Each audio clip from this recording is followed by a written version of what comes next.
If you remember when Bibles were like this in homes and in churches, every church had a Bible like this. Every Christian family had a Bible like this, and they put their family genealogy, the weddings, and baptisms and burials. It was all put inside the Bible, and you passed it down generation to generation. This particular Bible was published in 1905. Now, the reason I brought it out is that I want to show a map that's in this Bible. Now, mind you, the Scofield Bible was not published until 1913. Right. And I have in my office an original 1913 Scofield, which was the introduction of the Zionist Masonic heresies about a future state of Israel and separating the church from Israel and all that rapture stuff. That's where it came from.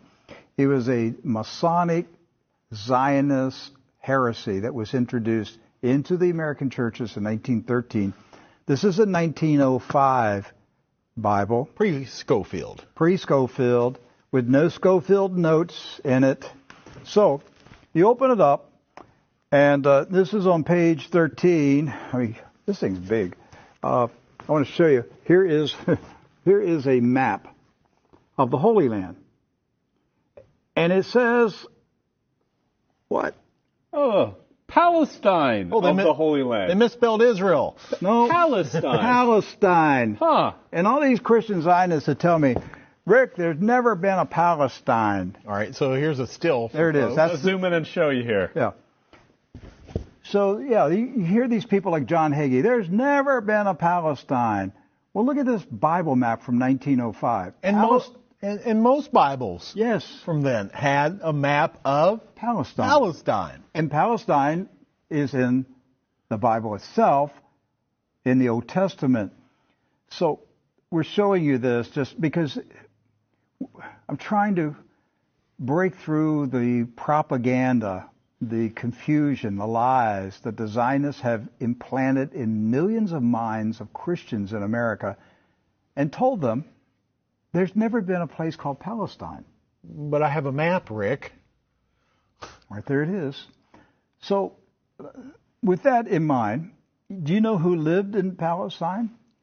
Palestinians? Palestinians. I got that one right. Palestinians. And Palestinians were Jewish, Christian, and Muslim. Right. They weren't a particular faith. They were citizens of a particular country. Palestine. They were all Palestinians. Yes. Jesus was a Palestinian. Look at this. Okay? So Israel has never meant a political country. It's always meant the people of God. Yes. The called out ecclesia, the people of God. That's what Israel means. It's not a political country. With that in mind, we're going to show you some of the scenes of the violence that's taking place in Palestine this week, because here's what's happened. Following the 1917 Jewish Bolshevik Revolution in Russia, where the Jewish Bolsheviks went in and slaughtered the Romanov families in a satanic ritual, imposed communism on Russia, killed hundreds of thousands, literally millions of Christians, hundreds of thousands of Christian Orthodox pastors, and burned their churches, and just a horrible attack on the Russian church in 1917 and afterwards. Then they began to infiltrate Palestine in the 1920s and the 30s. In the 1930s, there was a congressman in Texas, Lyndon B. Johnson, and he was smuggling guns and rockets and grenades from Texas to Palestine, putting them in the hands of the Jewish communist terrorists that were infiltrating Palestine. There was no Israel, no state of Israel. It was Palestine. And they crow about that. That's not a conspiracy theory. That's right from the Lyndon B. Johnson Library. The crates were marked Texas grapefruits. The grenades, they were shipped as Texas grapefruits. The same grapefruits that blew up the King David Hotel. Right. So the 1920s, the 30s, and into the 40s, the European Ashkenazis invaded Palestine, infiltrated. The Arabs, Christian, Muslim, and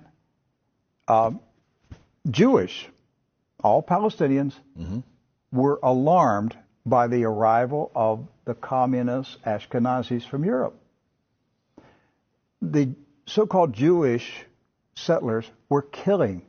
They killed the Jewish residents of Palestine. Yes. Do you understand that? They killed the Jews who lived in Palestine. They killed Christians. They killed Muslims.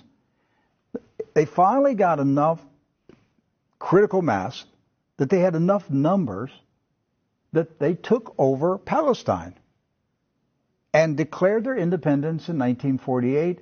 And Harry S. Truman, a 33rd degree Freemason, quickly recognized this new country as a real country.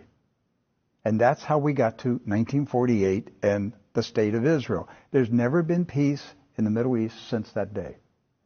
That day is marked by all Palestinians as a day of disaster.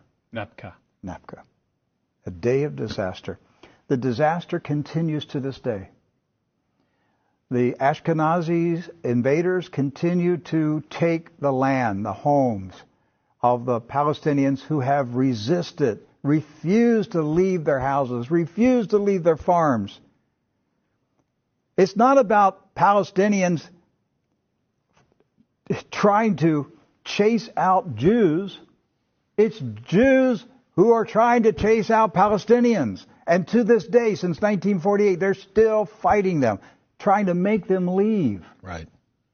And these Palestinians have been